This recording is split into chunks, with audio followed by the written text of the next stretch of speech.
Assalamualaikum warahmatullahi wabarakatuh. Jumpa lagi teman-teman semua ya. Mudah-mudahan teman-teman dimanapun berada sehat selalu, panjang umur, dilancarkan usahanya dan dilancarkan rezekinya ya. Amin. Oke teman-teman ya. Tadi saya baru pulang muli ya, langsung ke kandang tadi ngecek makan makanan yang ada di kandang-kandang ini ya. Terus kita hari ini coba sharing ya, sharing. Kemarin ada teman kita yang bertanya, ada dua pertanyaan ya. Yang pertama, apakah telur pertama murai batu itu selalu zong gitu ya. Jadi telur pertama apakah itu selalu zong? Pertanyaan seperti itu. Kemudian yang kedua itu, apakah pernah mengalami anaknya cacat gitu ya, dan alasannya kenapa gitu ya. Oke teman-teman ya, sebelum kita lanjut, saya ucapin banyak terima kasih yang sudah setia menonton. Yang belum subscribe silahkan subscribe teman-teman ya, subscribe itu gratis. Kita sharing ya, berbagi pengalaman, melengkapi apa yang jadi kekurangan kita ya. Saya juga masih belajar terus, saya juga belum sempurna ya, saya memperbaiki diri saya juga gitu ya. Nanti kalau ada pengalaman lain teman-teman silahkan sharing ya, semoga bisa bermanfaat buat saya, bermanfaat buat teman-teman yang lain ya. Dan saya juga ucapin banyak terima kasih buat teman kita yang sudah komen positif, yang mau bertanya. Semoga pertanyaan itu juga bisa membuat kita lebih baik lagi ya.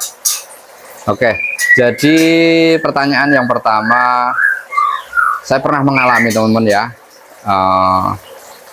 yang namanya awal-awal ternak murai batu.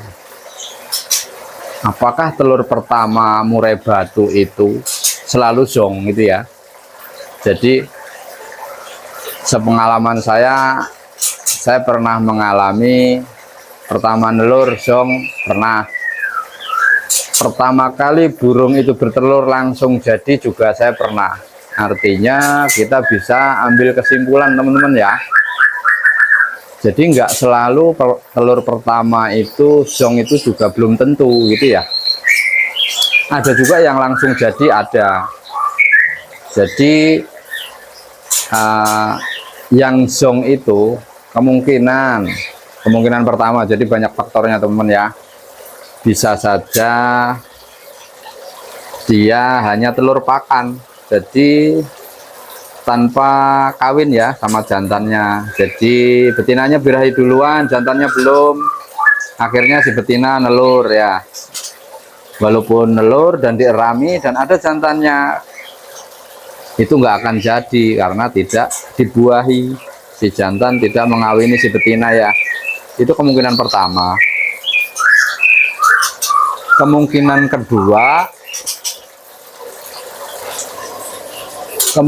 kedua, telur zong itu atau telur nggak jadi itu bisa saja si jantan dengan betina terlihat kawin, kemudian dia si betina mengerami telurnya tetapi nggak netas. Bisa karena telur itu nggak fertil atau nggak ngisi, jadi mungkin sperma si jantan nggak bagus, bisa karena efek pemberian pakan kita atau perawatan kita. Bisa juga usia yang terlalu muda buat si jantan, akhirnya kualitas dari sperma itu juga kurang bagus, bisa juga teman-teman ya. Jadi beberapa kemungkinan itu kita bisa analisa lah ya. Kemudian kemungkinan yang berikutnya, bisa saja si betina kurang pintar mengerami telurnya, atau si betina kurang nyaman ketika mengerami telurnya. Bisa saja teman-teman ya, kenapa si telur itu nggak menetas. Bisa juga jadi kurang pinternya, kemungkinan burung-burung yang masih tahap-tahap awal ya, masih usianya muda, bisa. Kemudian bisa juga si betina kurang pinter mengerami telurnya itu karena tidak nyaman di lingkungan kandang, mungkin banyak tikus ataupun hewan pengganggu, bisa juga ya. Jadi faktornya banyak teman-teman ya. Ada juga lingkungan kandang yang terlalu panas suhunya, bisa juga. Yang harusnya si telur itu bisa menetas dan ruangan terlalu panas, si betina itu nggak nyaman untuk mengerami telurnya. Dia sebentar-bentar mungkin mandi atau dia nggak tahan lama di sarang ya, bisa jadi gitu ya. Oke teman-teman ya, itu yang bisa saya jawab atau yang pernah saya alami di kandang saya ya. Mungkin kalau ada teman-teman kita yang punya pengalaman lain, silahkan ditambahkan teman-teman ya. Karena setiap peternak pasti punya pengalaman yang ya bermacam-macam ya. Itu yang pertama ya. Yang kedua, kemarin bertanya itu apakah pernah mengalami anakan cacat. Saya jawab pernah teman-teman ya. Apalagi ketika saya itu membuktikan bahwa ternak sedarah gitu ya, dari anak blorok, keturunan blorok ketemu keturunan blorok. Nah itu ada yang bilang inbreeding ya teman ya, perkawinan sedarah. Saya pernah coba antara satu sarang saya kawinkan, saya jodohkan, ternyata hasilnya nggak bagus ya. Dari beberapa kali panen itu ketika netes 3 itu yang 2 lumpuh, yang 1 selamat. Ada juga selamat 3-tiganya itu, tapi kondisi fisiknya nggak bagus, hanya bertahan kira-kira 1 bulan ya, dia mati. Bisa pernah saya ngalamin seperti itu ya. Akhirnya saya stop. Jadi saya udah tahu, saya sudah membuktikan sekali antara ternak satu sarang ya. Kemudian saya juga pernah mencoba satu indukan tetapi beda waktu tetasnya gitu ya. Jadi misalkan jantannya saya ambil tetasan nomor 2 atau periode kedua, kemudian betinanya saya ambil tetasan periode ke-7 gitu ya. Saya tunggu, saya pelihara sampai dewasa, kemudian saya jodohkan. Itu agak berbeda sedikit, tetapi angka kematian juga sama ya. Jadi fisiknya kurang bagus. Ada juga yang lumpuh.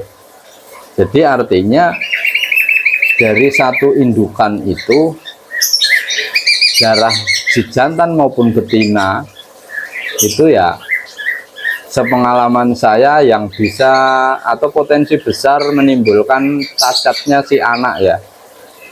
Jadi kalau teman-teman nggak mau terjadi seperti itu, alangkah lebih baiknya ya nggak usah dicoba karena sudah nyoba ya gitu.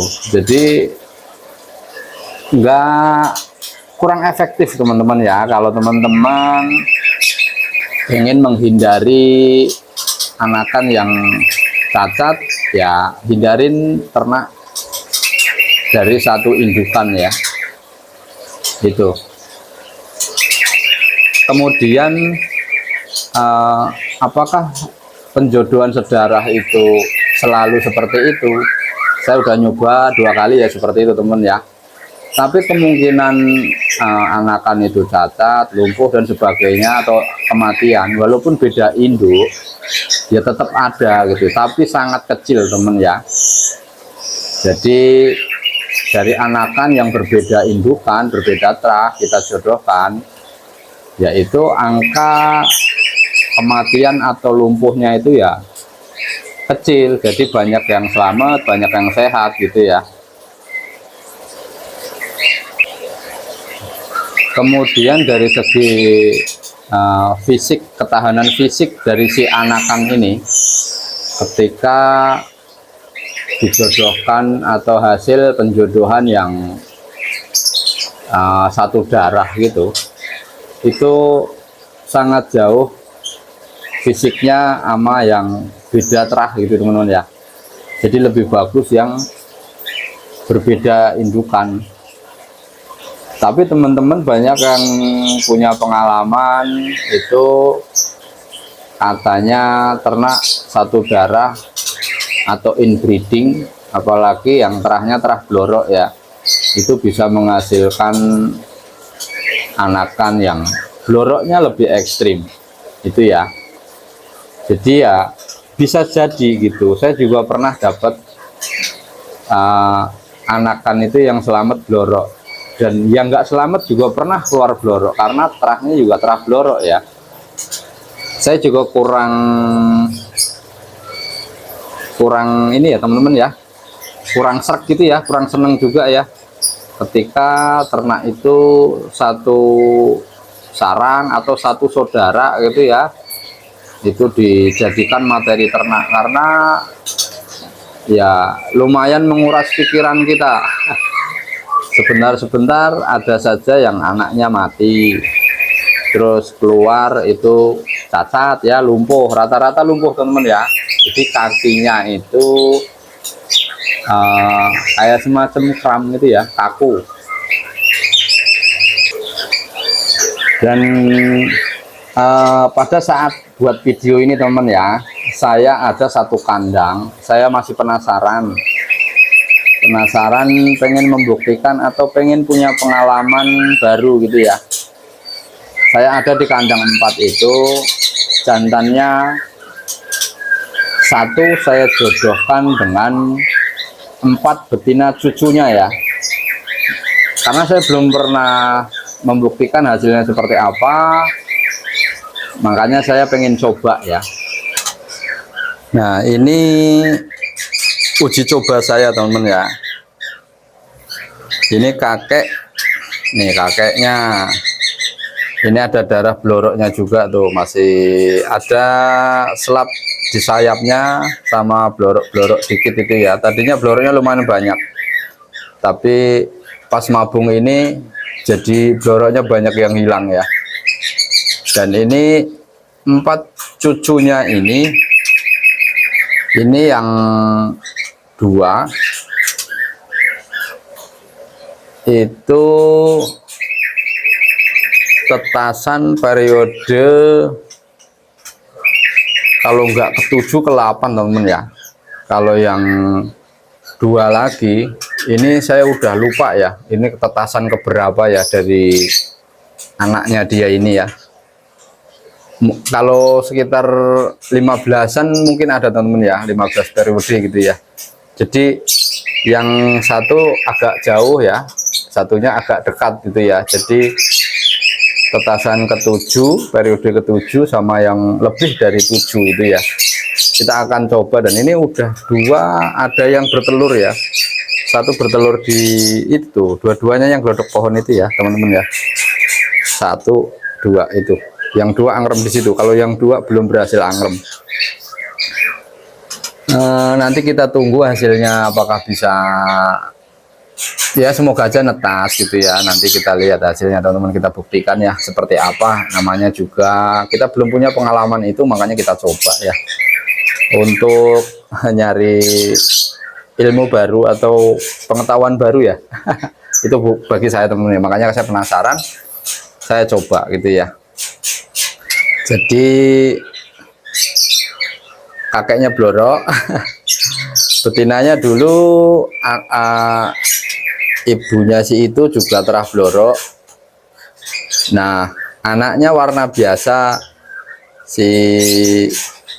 tapi si jantannya itu beda induk teman-teman ya.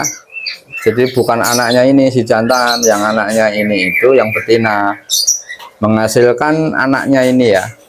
Jadi ini udah cucu teman-teman ya, cucu generasi udah lebih dari 7 yang 2, 7 periode maksudnya teman-teman ya. Jadi kalau yang lain yang di kandang saya ini udah bukan ini ya, bukan inbreeding ya, jadi udah beda-beda induk ya. beda terahan lah gitu ya. Mana ya? Oh itu. Tuh, ini yang ini mabung teman ya. Posisi mabung tuh ekornya pada copot. Nah, ini dulu trotolnya bloro ya. Trotolnya bloro, saya simpen yang betina itu ya. Kalau jantannya dulu bapaknya warna biasa tapi prestasi. Ini ada anaknya ini di sini. Ini pun juga bukan satu indukan ya.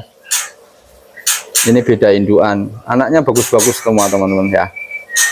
Netes 4, netes 3. Alhamdulillah sehat-sehat semua ya. Gitu. Yang penting rawatannya maksimal teman ya. Rawatannya maksimal, pemberian pakannya ya jangan sampai telat itu ya. Ini juga beda induk ya. Jadi bukan satu induk. Saya jodohkan tidak, ini beda.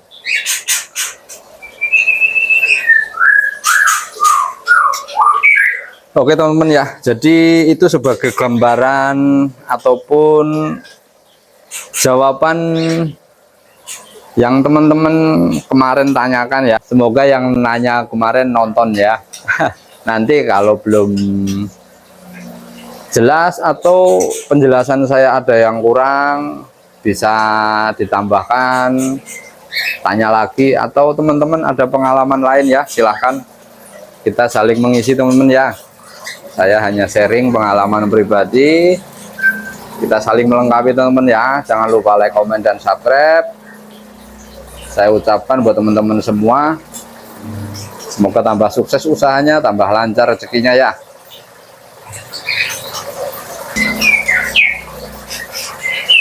Saya ini udah mau maghrib teman-teman ya. Saya mau nyiapin pakan buat burung-burung saya yang ada di bawah ya. Kurang lebihnya mohon maaf. Saya akhiri. Wassalamualaikum warahmatullahi wabarakatuh.